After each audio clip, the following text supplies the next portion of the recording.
Hi, I'm Michal Lemberger. I'm here in the Magnus Center with the Center for Jewish Studies at Berkeley. I'm here to talk about my book, After Abel, tonight, and I expect that we will have a wonderful discussion. Thanks so much. Okay. First I wanted to say thank you so much for coming out on what's turned out for us to be a very cold evening, since we've been used to 70-degree weather in our spoiled way, and now we're back to a normal degree. So thank you very much for coming out for this event. I also wanted to thank the two bothering me. The co-sponsors of this event, the people who brought Michal here.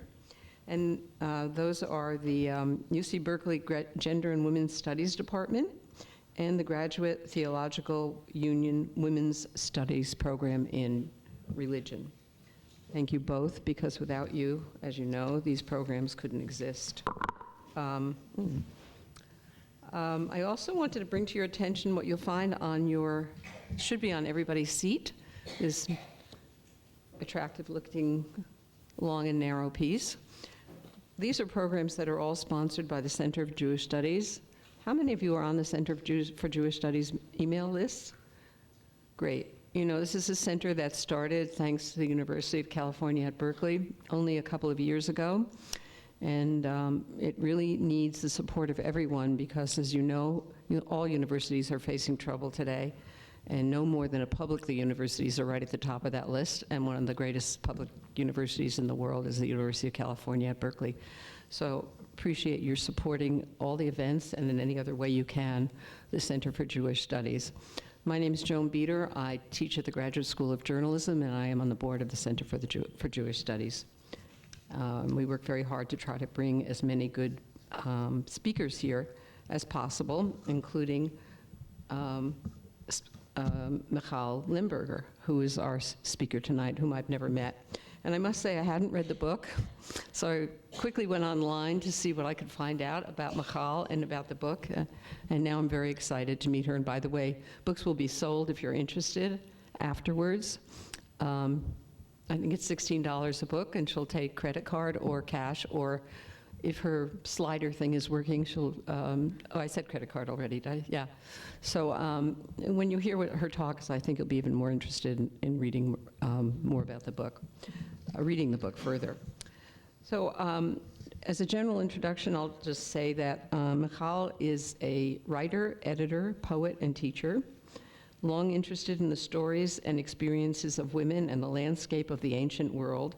She channeled her experiences as a poet and scholar of the Hebrew Bible to write the short stories in her debut collection, After Abel and Other Stories, which was published in April 2015 by Prospect Park Books. Is that a Brooklyn-based? No, it's just named after Prospect Park. Okay. Michal holds an MA and a PhD in English from UCLA and a BA in English and Religion from Barnard College.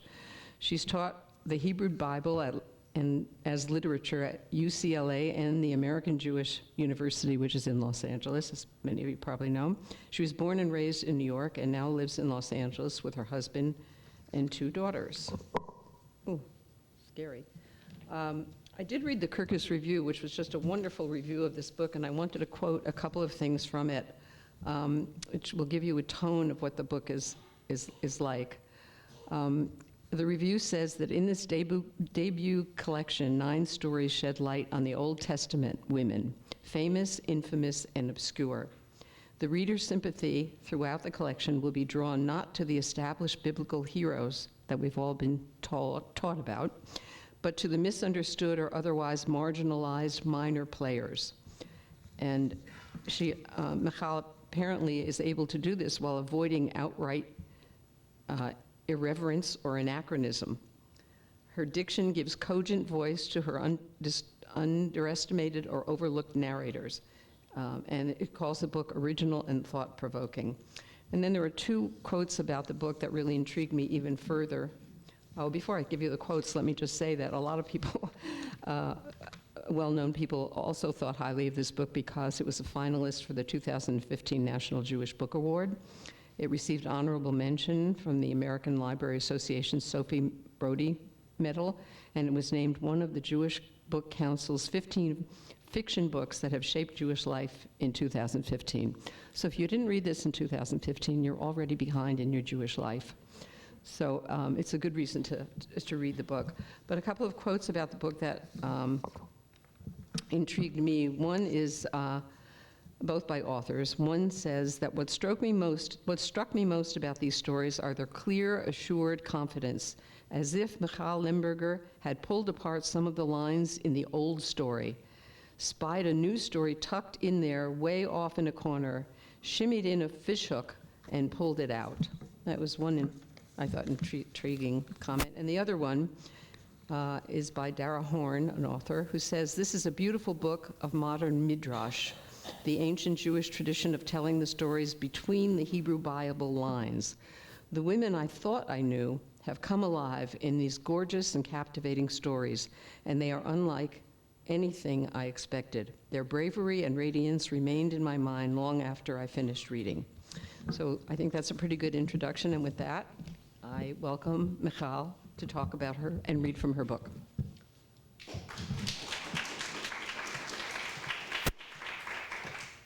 Thank you, Joan, for that really lovely introduction. The first quote was from Amy Bender, who's another wonderful writer. If you don't know her work, I really recommend it. I am really delighted to be here, and I want to thank everyone who has had a hand in bringing me here, and I want to thank you for coming out tonight. I really hope that you enjoy what you're going to hear, and I look forward to talking to you afterwards. I'll be selling some books, as Joan said. Happy to sign them, but also happy to engage in some conversation if we don't get to it here. One thing I was asked to tell you is that when we do the Q&A portion of the evening, the microphone is going to be handed out. So because we're taping, so you can all turn around and wave hello. So please wait until the microphone comes to you, and then it will come back to me, I believe. And that's how we're going to work that. So what I thought I'd do is, and I don't usually do this, but I think this is a really good opportunity to start by reading actually the first story in the book in its entirety. This is the title story, After Abel, and it is one of the stories that is about a fairly well-known character in the Hebrew Bible, actually. It's narrated by Eve. So we've all heard of her. She's not so obscure as some of the other characters are, but this story gave the name to the collection, and I think you might see why when I read it, or you might want to ask me why, which is also not uncommon. So I'm going to start just by reading. It's one of the shorter stories in the collection. This won't make it into the official telling. The men who will come later to write it all down will leave this part out. Something always gets left out. For so many years, it was just the two of us and only God to talk to. He's great and powerful, but he doesn't have much to say. He talked enough to set this whole world spinning, but after that, shut his mouth. Now, he parcels out his speech, a sentence here, question there, and short commands in between. And then Adam, trying his hardest to imitate him, thinking he's like God because he guards his words, as if exhausted by all that naming he did before I came along. It leaves a woman lonely. My first boy, Cain, his feet too soft for the hard ground at first, looked to his father for guidance. I thought his early babbles meant to change, but then he fell silent too, hoarded his words as if they were too precious to share. Only Abel, child of my heart, would fill the long nighttime hours with stories and songs. His voice was not pleasing, but it was a sound in this great empty world. Adam and I had to figure it all out ourselves, how our bodies fit together, what they were capable of. We got better over time, found a private language our bodies could speak, but in those early days of fumbling, it was all buck and roll over. Not much in it for me, to be honest. He thinks he has it so bad, all that work in the fields, but I'm right there beside him, sowing and harvesting, breaking my own back to get us fed. He never almost died from his labor the way I did that second time. Another thing that won't make it into the final telling, I'm sure, is the way his labor can lay a man out at the end of a hard day's work, irritable and hungry if the fields don't give, the goats run away, But when I labored to give birth to Abel, I bled so badly, God himself had to step in. That was my first witnessed miracle. If he hadn't saved me, there'd be no more humans, no one around to feed the 2 babies I'd already birthed either, no one to replace that one with this new one. Finally, I've figured out how to put them to my breast. It's only now with Seth that I've learned how to lift him without the bruising or swellings that hardened under my skin in the months after Cain and Abel were born. He bumps his head against me, mouth open and searching. He lays his hand against my skin as he suckles, smiles up at me, his mouth stretched around my nipple, sighs in pleasure. But it took losing Abel to learn it. And here's me with no girls to teach it to, just these boys full of jealousy and murderous, one dead, the other gone. Where to, I have no idea. We found the body in a field, his head bashed in, face and neck covered in blood already turning to brown, and his brother disappeared. I lost 2 in one moment, and I felt a gash open in my stomach at the sight of that boy whom I had brought into the world at the cost almost of my own life. Who was there to teach me what a mother feels when she loses a son? Not God. He'd retreated somewhere beyond our vision. Not Adam, who clasped his hands together, looked down at the ground, and then spent the night with his back turned to me. When we first found him, I thought he would get back up. His skull would undent, and we 4 would go back to how we'd been, growing and tending to the land and animals. I think now that Adam understood at once, but it took me longer to recognize or admit to that fly-covered finality. It's not that I hadn't seen death. Animals died around us all the time, mauled, torn apart by predators. Some fell sick or got old and curled up under bushes to depart in peace. One bad winter, we lost almost all the lambs. Adam took those deaths so personally at first, each a brief disappointment. Maybe it hardened him, crushed his first impulse to label, to name each creature as it came before him, which is why it was left to me to find the right names for my sons. I didn't make the connection between that body lying twisted on the ground and our own brief lives. I thought people lived by a different set of rules. God spoke to us, after all, even if less and less often as time wore on. Surely that made us special. Surely that meant we'd live forever. Scraped, bruised, broken, yes, but we lived. Adam never lost his limp after a fall off a rock shelf on our travels east of the garden, but it didn't kill him. It barely slowed him down. That very night, he mounted me with an intensity I had never seen in him before. Not a year passed, and I got rounder and rounder, with rumblings under my heart and God mum on what was happening or why. There, too, I had the lessons of the animals to thank, how they also got fat and then lay down to push out their young. So I watched and learned. And Cain was an easy birth, slipped out of me like a gift. Now, 2 hard births later, I know what a mercy that was, how God took pity on me. Or maybe he just fooled me, wanted to show me how carefully I should have attended to his words. At the time, though, I thought, but didn't say, I never said it out loud, that God must have been trying to scare me with his talk of difficult childbirth.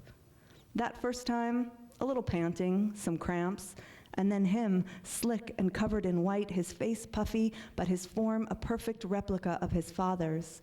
It seemed a wondrous connection, the beauty of Adam's body making this new thing with me.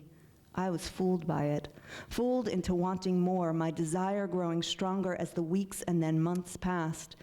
It was just as God had promised, though I didn't pay close enough attention. My desire was for my husband. I was so young, my body alive to its tiniest sensations. I wanted Adam again and again.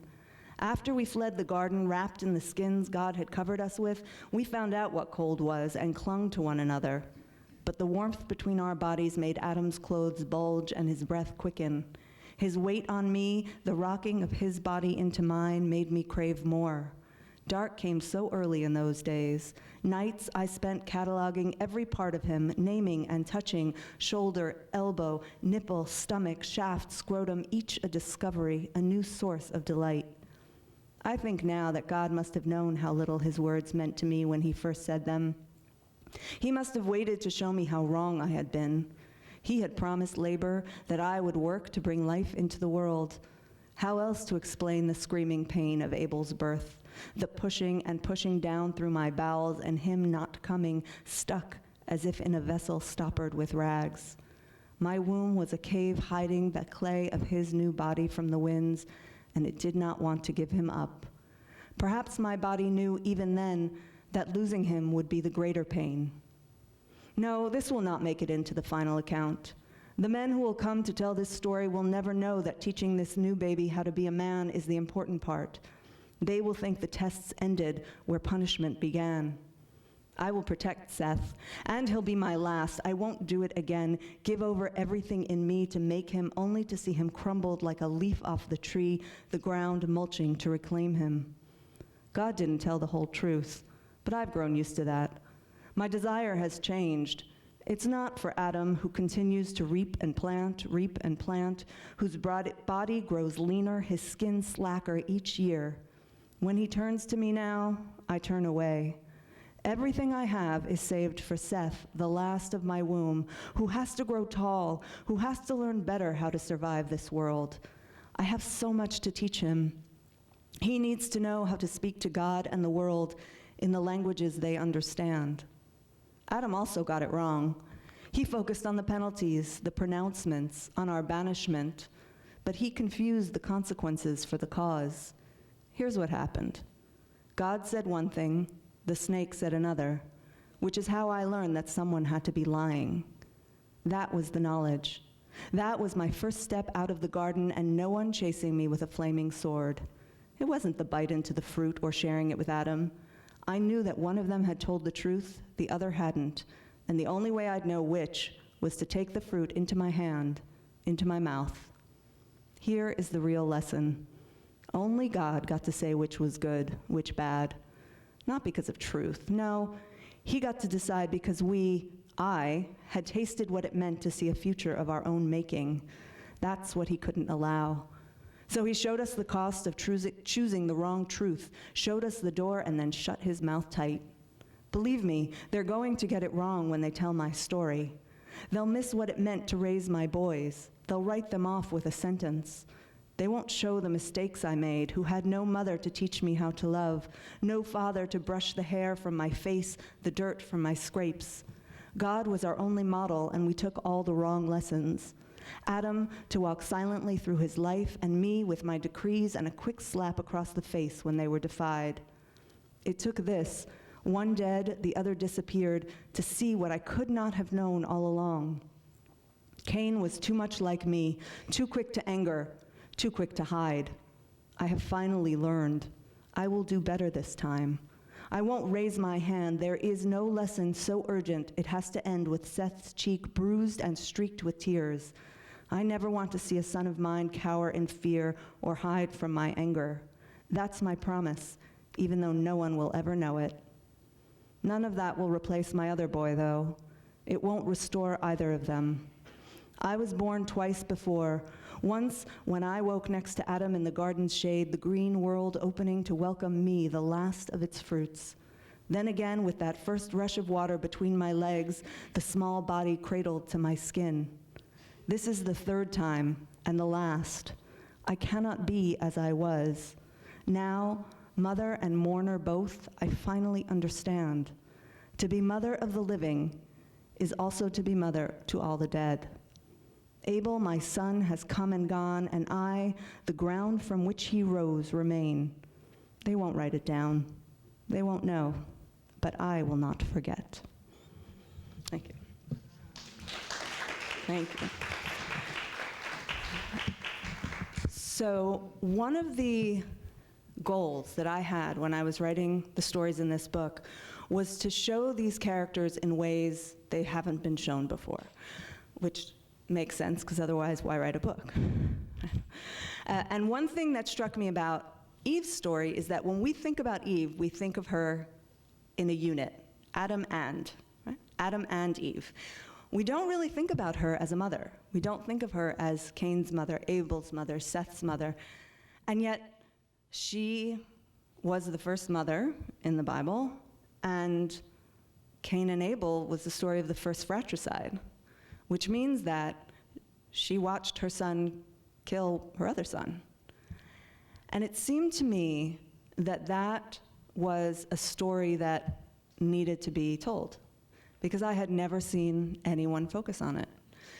There's art. There's, specifically from the Renaissance, of course, there's art that you'll see sculptures and a couple of paintings of Adam and Eve mourning over the body of Abel, but in literature, I had never seen it. And so I decided that that was the angle I was going to take. Now, the book is primarily about these underrepresented characters, so why Eve? Well, here's the background to the book. And I always tell this story because I believe in giving credit where credit is due. So I, as you heard, had taught Hebrew Bible as literature for many years, and each time I taught it, I did different reading. You know, sometimes I read the text through, sometimes I did secondary reading, and sometimes I did a combination of both, but each time my understanding of the text and the world in which the text was set just grew deeper. And eventually the world really came alive for me. I mean, it's real for me in a way that I think other time periods and places are not, because I haven't spent so much time with them. Now, of course, that real world is my best estimate of what it was, because I can't actually know. And I had been a writer for many, many years. I wrote poetry, as you heard, and essays, prose of all sorts, but I was not a fiction writer. In fact, I had never written a successful piece of fiction before in my life. And I was lying on my bed reading a book. I will admit that it was The Hunger Games, which is a very good book. And I sat bolt upright and I thought to myself, I know how that story goes. And the story was about Lot's wife. And Lot's wife, as we know, was turned into a pillar of salt.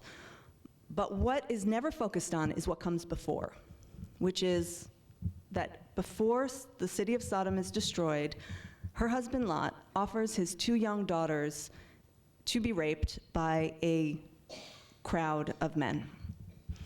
And as we know, Christian commentators talk about sodomy. That's where the word sodomy comes from. Never happens in the story, incidentally. And Jewish commentators talk about how the sin of the people of Sodom was a lack of hospitality. But almost no one concentrates on the girls. Well, I have 2 daughters, and I have to say that in that moment of, oh, I know how that story goes, I realized that if someone were to do that to my daughters, I would burn the town down. And so she does. So I sat down and I wrote the story. And in my story, you know, it's an interesting proposition to write about a character who, out of this fierce love, ends up killing everyone else she knows. And I wrote the story, and I showed it to my husband, who is an excellent husband and wonderful father and would never do anything like that. I just put it out there.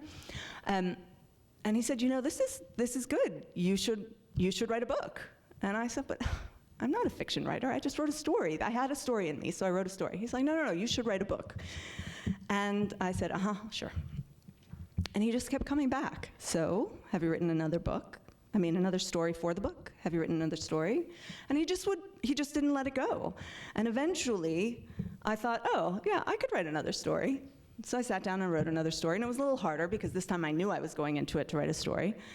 And I brought it to him, and he said, this is pretty good. You know, if you're going to write a book about women in the Bible, and notice now that it's now a book, right? He went from, you should write another one, to, well, now that it's a book, you have to write about Eve. And I thought, oh, you know what? I can write about Eve. And that's how this book got started. And one of the things people often ask is how long it took me to write the book. So that process took a number of months. And then it was after I had written those 3 stories that I got the contract to publish the book. Incidentally, Prospect Park is a neighborhood in Pasadena, California, which is where the title comes from, of the publishing company.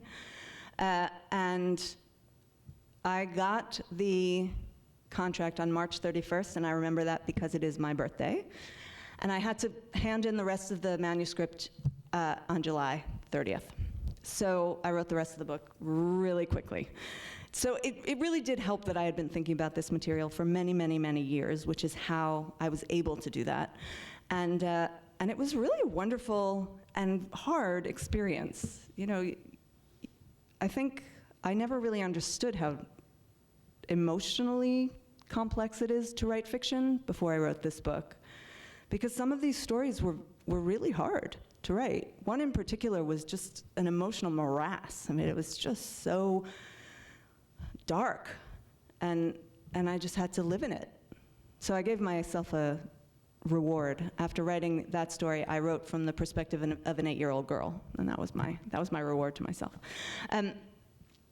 So that's how the book came to be. And I will say that, Robert Alter, who can't be here tonight, you'll not be surprised to hear, had a big influence on the writing of this book, because although I allowed myself to take liberties with the stories, after all, Lot's wife burns down the town of Sodom, I was very, very attuned to and careful with the text itself, the language and the grammar and the details of it. And I really wanted to honor those. That was very, very important to me, because I had been spending so much time with these texts, and I do love them so much. And by the way, anybody who has not read the entire Hebrew Bible should go do that immediately, because it's a great book.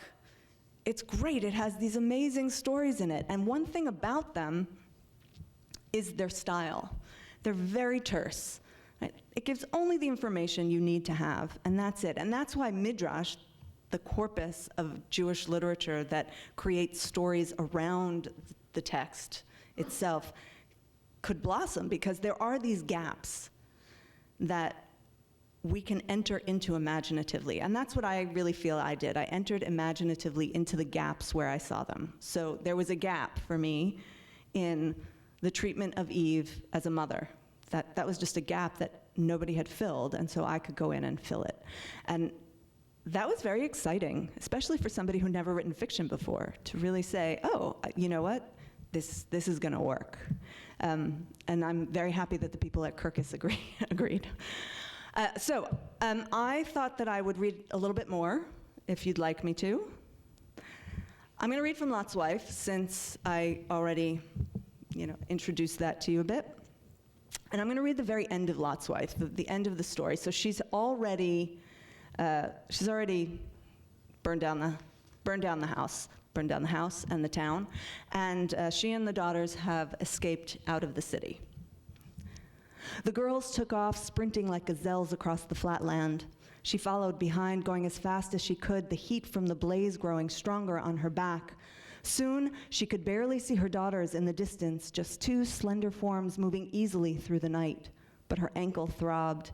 Her breasts pounded painfully against her chest with every step, and she struggled to find breath. Keep going, she told herself. Get them to safety. Save your children. Eventually, she felt the ground change beneath her feet. She had run past fields, her husband's and others. The earth was harder, paler in the brightening moonlight than the rich soil of the plain. She was getting closer to the lake.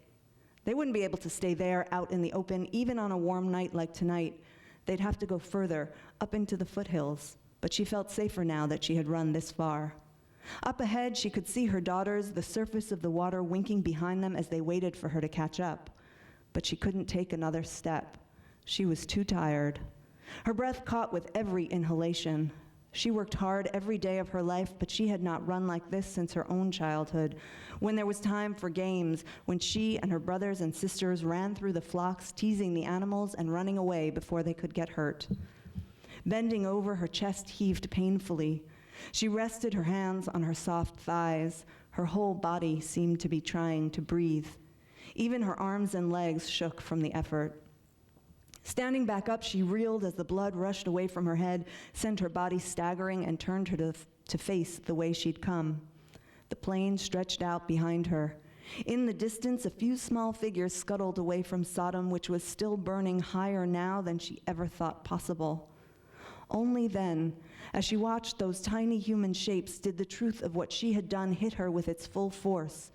Those were her neighbors, people she had lived among for decades, ever since Lot brought her here, one child on her hip, the other in her womb.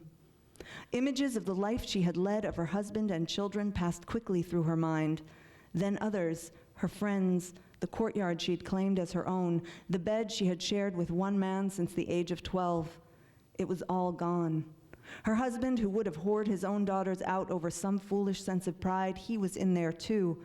And though her rage still flared hotter than any fire, she felt in that moment what it was to lose an entire life, her own history of love and of loss. For the first time, she saw what her hands had wrought. I have killed, she thought. I have killed and I have destroyed. She had to repeat it a few times before she began to believe it. I have killed today. I have killed to save my own. It was only in that moment, when her body struggled to reassert itself and her mind fought to align her pride at having saved her children with her grief at losing everything she still held dear, her whole valued life, and horror at what she had done, that she started to cry. Huge, dehydrated tears poured down her face. Heaving sobs racked her body. She shivered, cold sweat mingling with the heat of her long run, and she sank down, crying harder than she had ever cried before, harder even than the morning her own mother had sent her away into her new marriage and the long life ahead of her. She could see the girls walking toward her, and though she didn't want them to see her cry, didn't want them to doubt what they had done, she couldn't stop. Something had opened within her. Try as she might, she could not close it. Stand up, Mama, one of them said. You have to keep moving or your muscles will seize up. And she would. She would get up.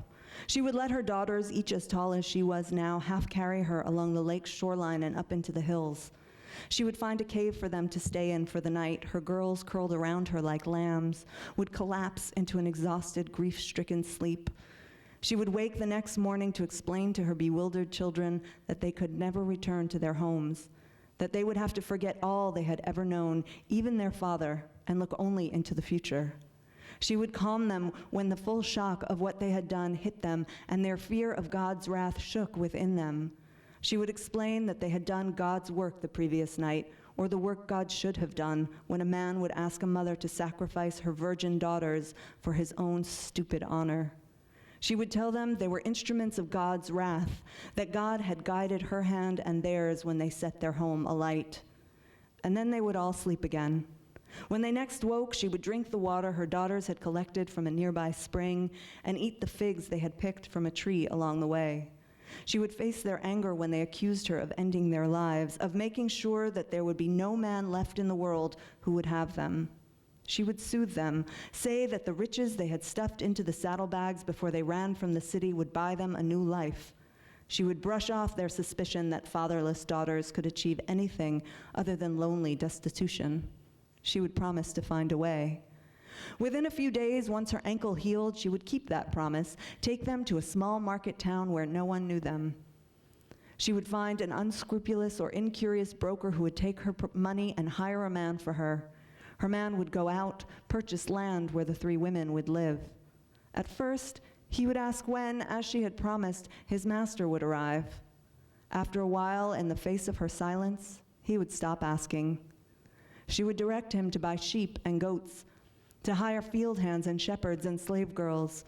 And when they had enough new wealth, she would send the man out again to find husbands for her daughters.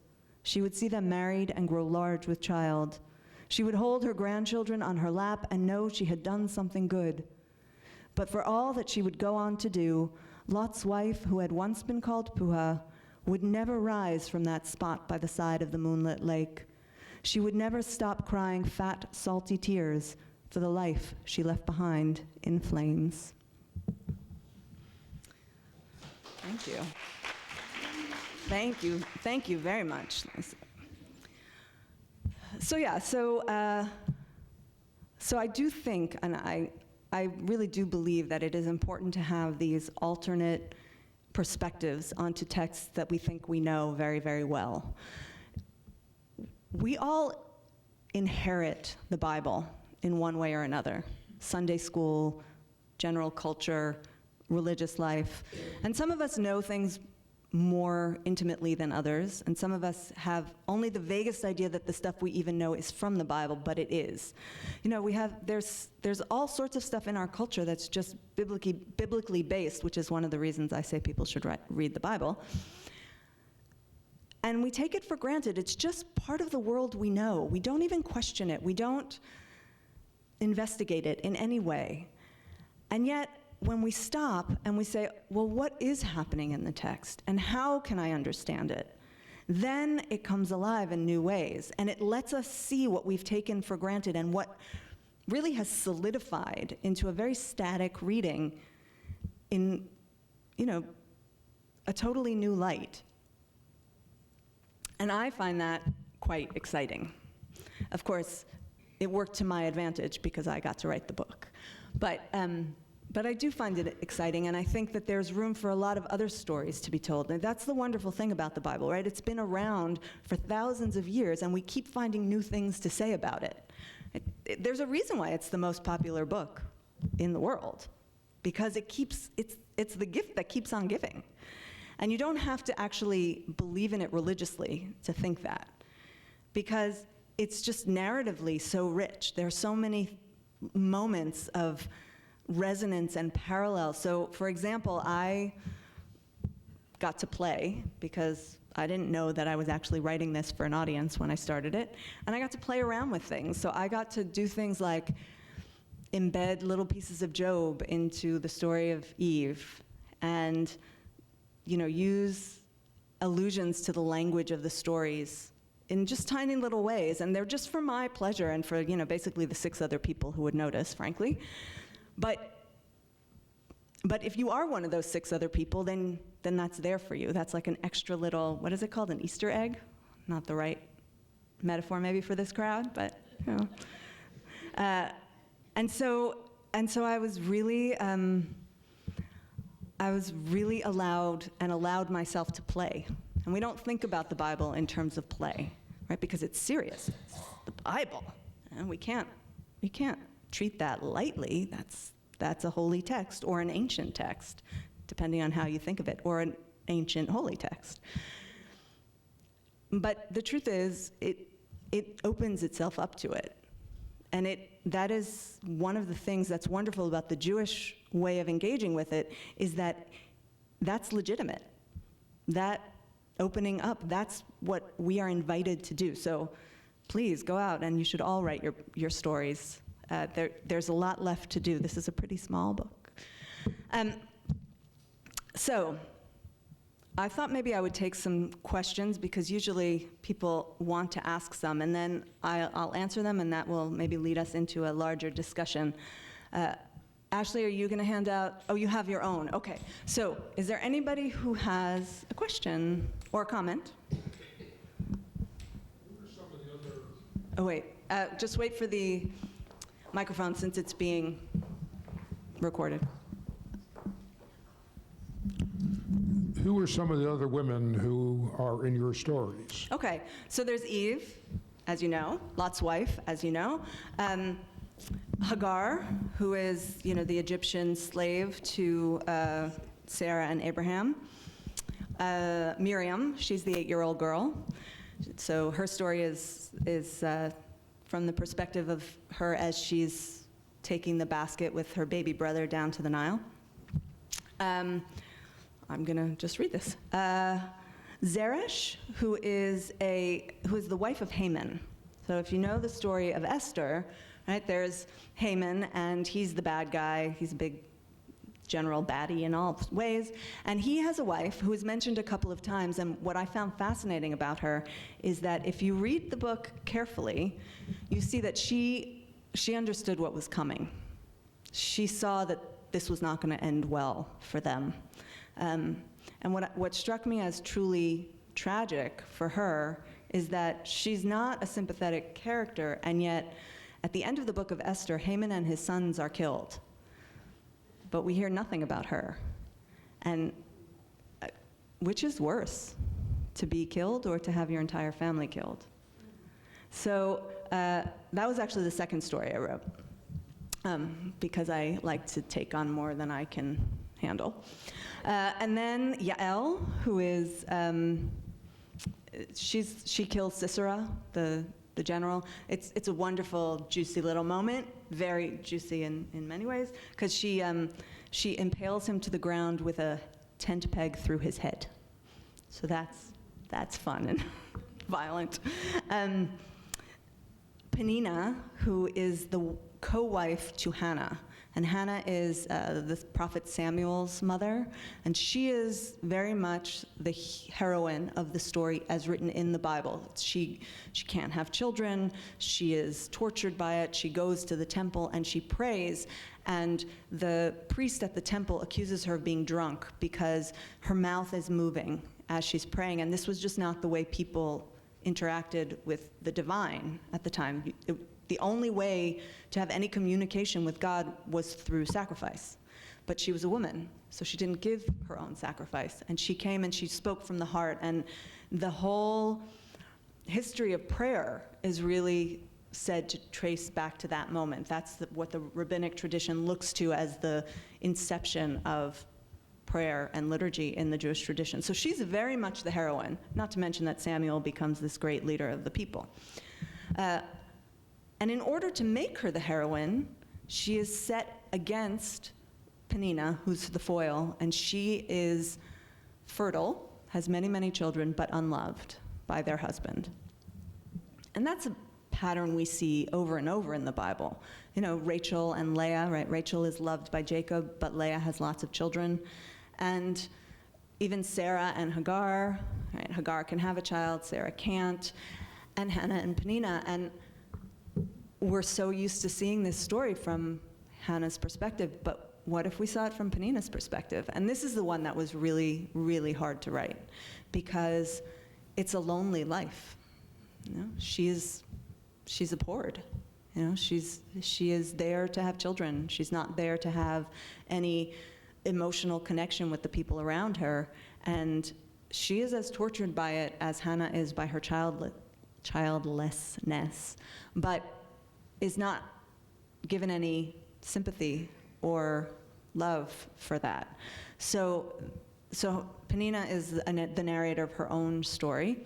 Then is Michal, who in my book is called Michal, for somewhat obvious, I think, reasons. And she's a fascinating character. Michal is the first wife of David. David's first wife, Saul's daughter. So Saul was the first king of Israel. David was the second king of Israel. There was a great civil war between them to see who was going to end up on top.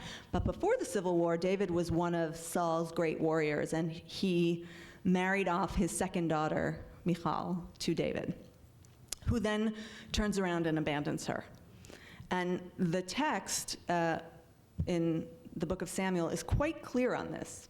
It really does not hide the fact that David was a true cad to her. In general, David was a nasty, brutish guy, frankly. And he abandons her, and so in the meantime, Saul marries her off to somebody else, because he's the king, so he can.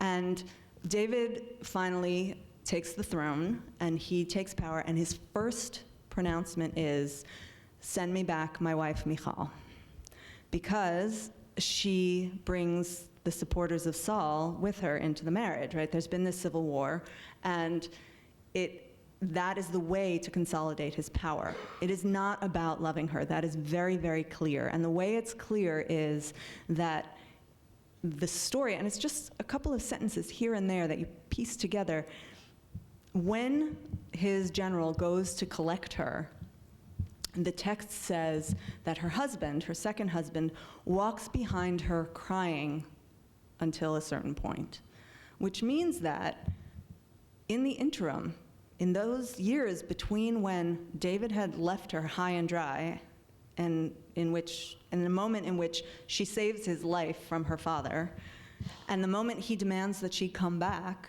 she had found real, stable marital success. Right? She had been in a loving relationship. This man cries because she's being taken from him. And David, believe me, does not cry over her. David cries over no one except maybe Jonathan. He cries over Jonathan. So that story is interesting in here because it's the only story that is narrated by a man, and it is narrated by the second husband. So it's really their story. And then the final story is really just a little parable about this very little known character called Achsa. And she is the daughter of Caleb, of the spies. And she gets justice.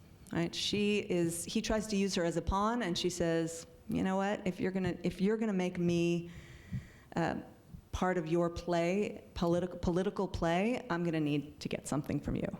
And she's one of the only female characters in the entire Bible who does get that. And so I really wanted to honor that, and I wanted that to be the last moment out of, that ushers us out of the book, right? This moment of real feminine strength. So those are the stories, and then there's an afterword. It's an essay about the Book of Ruth. And people ask, well, why didn't you write about the Book of Ruth? And as the essay says, it's because the Book of Ruth doesn't need to be rewritten. As far as I'm concerned, it's perfect. It's perfect as it is. It is a book about destitute women, and there's a reference to it in the passage from Lot's wife that I read, actually, where if you didn't have a husband and you didn't have a father to claim you, right, you were the most destitute in the society. You were the outcast, you were poor, there was no guarantee that you could survive. And that was the situation that Naomi and Ruth find themselves in after their husbands die, and they cling to one another. And it's really a story about love between women, and it's, as far as I know, the only one in the text. That's not about women working together, there are a couple of those, but really about an attachment, about love and about loyalty between women, and not based on a man. It passes the Bechdel test, maybe. You know the Bechdel test, right? So those are the stories, and each one is approached, I hope, a little bit differently. Variety, the spice of life, and all that. And people ask if there were any other stories that I considered including, and the answer is no, because I had a deadline. So it was, just scribble, scribble, scribble, and then get as much in as I could by the end of July. All right, next question. Ashley, first you, and then we'll go to you. Hi. So, of course, we have centuries and centuries of interpretation, reinterpretation, the Midrashim. Do you see yourself as someone following in that tradition, or have you created a new genre that is somewhere between interpretation, exposition, and fiction? That's one part of my question. And Good the other question. is, did you have something that was unique to your being a woman to be able to write? In other words, Yeah, I understand. if you gave the assignment to a really good male writer and said, I want you to write about some of the obscure women of the Bible, use your imagination, would it have been as good? Well, I can't answer whether it would have been as good or not, because that is about whether the writer was as good or not. But to answer your first question first, I did not create a genre. This is a genre that exists already. People have been doing this. There's actually not extensive, but a small library of people who've been doing this kind of work. I like to think that I've done a good job.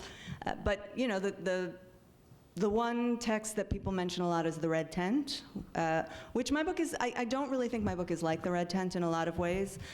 For one thing, it's short stories and not a novel. She's also not a scholar, which that's my background, is the scholarship. So it's not exactly like that, but she really elevated this genre of reinterpreting, reimagining the biblical text with the female characters at the center. But she's not the only one who's done it, and it's been done, often enough, let's just say. I don't know of anybody who's written necessarily on the stories that I chose.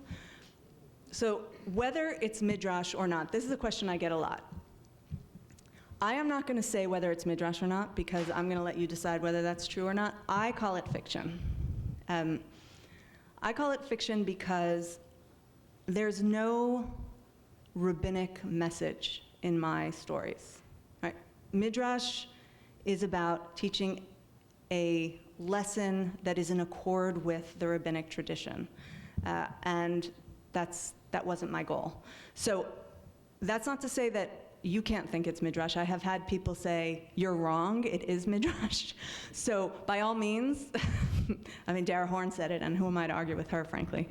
But so I do say it's fiction, but I am absolutely delighted that people count me even in the same building as Midrash, because that's a pretty amazing tradition. As for the second question, this book could not have been written before I had children. And I've said this before, and it remains true. I'm a little embarrassed to admit that, because it really speaks to the limitation of my own imagination, right? That I couldn't see these things before I had children of my own. And there was a real turn in my understanding of this text after I became a mother. Now, I think that's not unique to mothers. I think that's a parent thing, but I happen to be a mother. And so that was the sensibility I really brought to it that I, at least, could not have brought to it beforehand. And I think if I handed it off to anybody else, he or she would bring whatever sensibility, informed that world. If you are a grandparent, right, I didn't really write as a grandparent. I have not gotten there yet. My children are very little. Or, a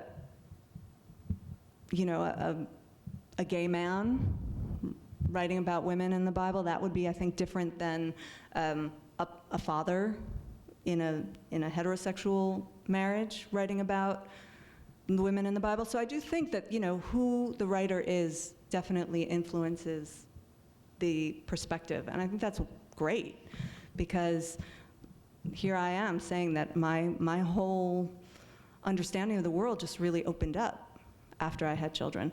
My memory did not. I will say this, that they have absolutely shot my memory, my children. So it's a fair trade, because I remember nothing, but I got to write a book. There was a question over here.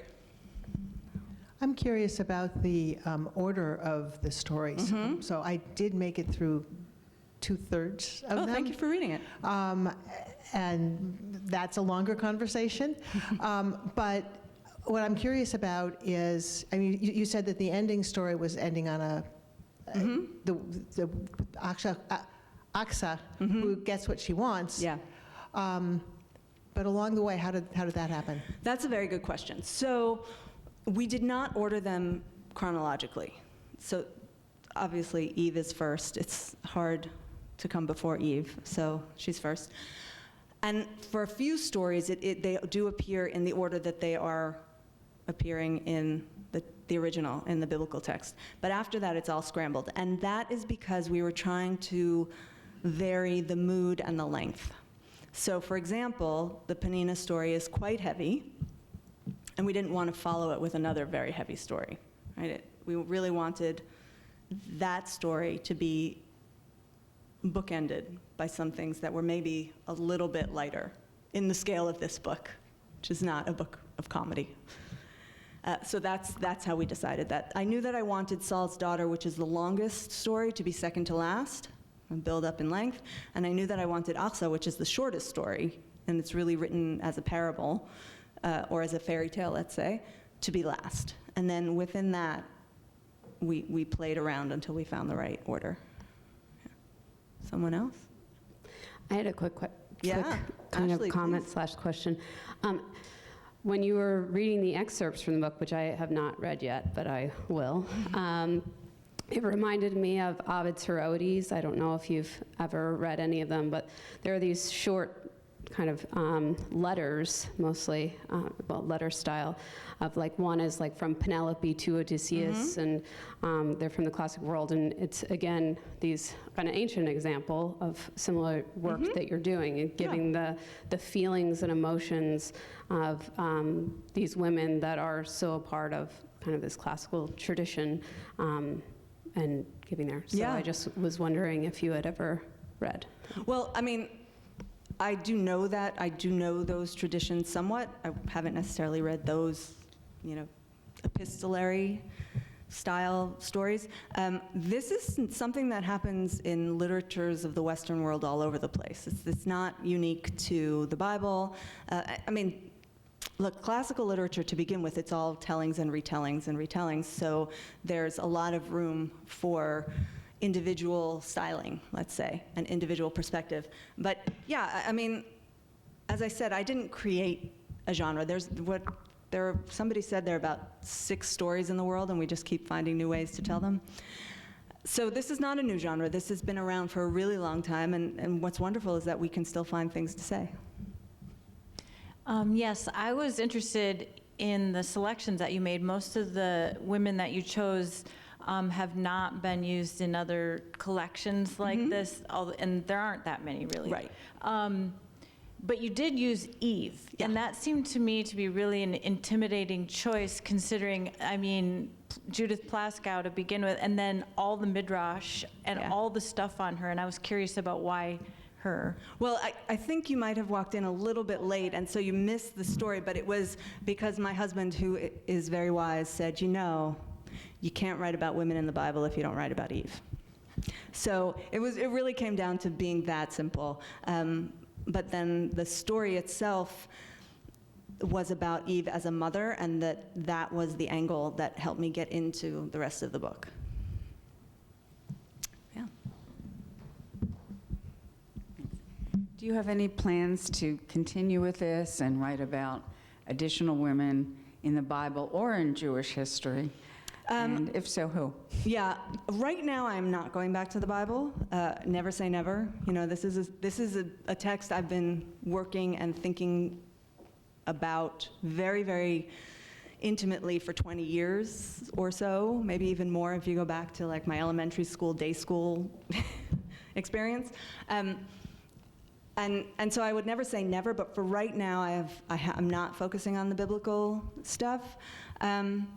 I am interested in historical narrative. I'm interested in the experience of women, so we'll see. I have a couple of projects that I'm mulling, but I actually cannot say who it would be. First of all, because I don't know for sure, but also because if I tell you, I won't write it.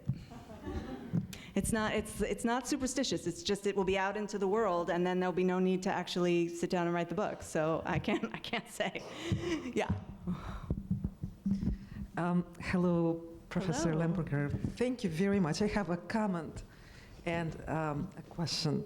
I am here to praise you for just thank you. the idea. I have not read the book, but I was very curious to hear some of your selections, and they're very impressive. Oh, your thank you. language is very visual and vivid, and Thank I you. see very interesting manifestations of your book, by the way, in the future. Oh, well, if you can put me in touch with those people, I'm all ears. Well, we will talk about that.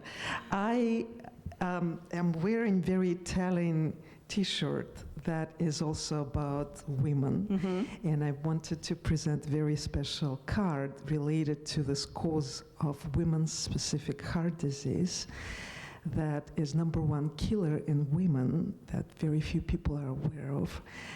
HelpHealHerHeart.com is the first line of my song about this, and a website which is just a start. And please visit it and contribute your feedback and opinion. And you can learn a very important life-saving information about that. Well, thank you. So here's Oh, the for me, card thank for you. you to celebrate your Oh, contribution thank you to very much. feminism. Well, I will put this on the table so everybody else Thank can you. take a look at it as well. I have a And question. thank you. Yes, what's your question? My question is, we, those with Jewish heritage, we proudly wear Star of David, which is symbolic of something very important, the balance between female and male energy. I'd never heard of that. As in many other religious traditions, there are other graphic manifestations of that. From your scholarly research, why do you think there is so little about women's perspective in the Bible, in Sure. our religious teachings, in Jewish world Sure. of the past? Yeah, that's a great question. Thank you. Thank you. Thank you for the great question. The Bible tells a very particular story, and that is, of course, the foundational text of Judaism, which is what you're asking about, but also Christianity and Islam. And it's not trying to paint a picture of the world. It's trying to tell a very specific story. So think of this. We know that dogs were domesticated many thousands of years ago. Some people say 30,000 years ago. This was an agricultural and cattle-based culture, and there is not one dog mentioned in the Bible. Well, what's that about? I mean, dogs have been central to human civilization for tens of thousands of years, not one dog. And the reason is because they are not important to the story. So they're not included. And so it's only what is important to the story, and it's a story about the nation coming together and then disintegrating, but it's about the nation. It's about what leads to the creation of this nation. And everything else is extraneous, which is why women appear in such limited roles, because their purpose in the story is to produce the children that move us closer to the nation. And that's why we don't hear about their experiences that much. Motherhood is what defines women in the Bible, but it's not the experience of raising children, by and large, there are exceptions. It's the experience of giving birth. And that's it. Once they give birth, they're often out of the story altogether, because they're no longer important, because that's not the perspective of the text. I mean, it's depressing for those of us living in the 21st century to think about it that way, but that's just the reality, and we have to accept it for what it is. And then we have this wonderful tradition in Judaism of being able to go back in and find the nuances that accord with what we understand the world to be. So what I like to say is that it's important to look into the background, because if this is a play, if this is the movie, right, the warriors are in the front, the kings are in the front, the great men are in the front. But in the background, everybody else is living a full life. And if we pay attention to them, we can see so much. Because we are all the stars of our own life story. And so it's incumbent upon us to allow these characters to become the stars of their own stories, because they're not. They are background players. And so that was what I was trying to do, to say these characters, they're not uniform. They're not, even though they're defined by motherhood, that doesn't mean the same thing in every situation. Each situation is different, and each character is different, and there is variety in women's lives and in women's experiences and in who the women are. Not all the characters in my text or in my book, oh, that's the scholar in me, in my book come off particularly well, because not all women do. And so that variety, that fullness of female experience is missing from this very, very foundational text in our tradition. And that was really what I wanted to do, was just to show the fullness of female experience. The good, the bad, the ugly, the wonderful. And it's there. It's those little gaps. And we go in and we pluck them out and we say, now you're in the spotlight. What do you have to say? All right, I think I'm going to stop. Oh, you have another question. This is the last question, I think. Yeah. Did Lot's wife? Wait, sorry. Did Lot's wife have a name? Not in the. And if not, did you think of maybe giving her one? I did give her one. She doesn't have a name in the biblical text. A lot of women are given that very sad fate, right? Because again, their names aren't important. What's important is their biological function. And so we don't, for example, we never know what Lot's daughters are named. But Lot's wife does not have a name in the text, but I did give her a name. And it appears at the beginning and at the end of the story. Okay, we got to do it. One more. This is the last one. I started, I'll finish. Yeah? Yeah, that's right. It's a good. I'm curious. I was just sort of thinking of women in the Bible. Yeah. And it seems to me that someone like Zipporah would have been a very interesting character. Sure. Because we really know virtually nothing about her. she had her children, and then she appears with Yitro briefly, and then she's out of the picture. In Leah, Leah, also, here's this poor woman, not loved and sort of, they're sort of dark stories in a way. Yeah. And then lastly, I'm blocking on the name, I'm having a senior moment, but Judah's daughter-in-law, Tamar? Tamar. Yeah. Okay. And here too, I mean, really, effectively she was abandoned, and then through trickery, gets her father-in-law to impregnate her, and she is the mother of generations to come. Yeah. Of David, as a matter of fact. Yeah, exactly. The forebearer to David. They seem to me to be particularly interesting characters because they are relatively obscure, yet play very vital functions. Yeah, that could be said about a lot of characters. I mean, I didn't write about Leah for a very particular reason. And the reason I didn't write about Leah is because she is in the red tent. And I didn't want any confusion about those, of stepping onto that book's territory. Because it does cast such a big shadow that I really wanted just to avoid anything in that landscape. The other characters, it's just, it's the ones that took my fancy. And there are plenty more that can be written about. But these are the ones that I wrote about. At some point, I just have to say, right, these are my stories. Tzipora is an amazing character. She's so interesting. And Tamar, both Tamars, right? Judah's daughter-in-law and also David's daughter. They're both really interesting. But I don't know, I didn't write about them. Okay. Yeah. All right. So I will sell books and sign books and talk to you, and I would love to meet you, and thank you very, very much. This has been a delight.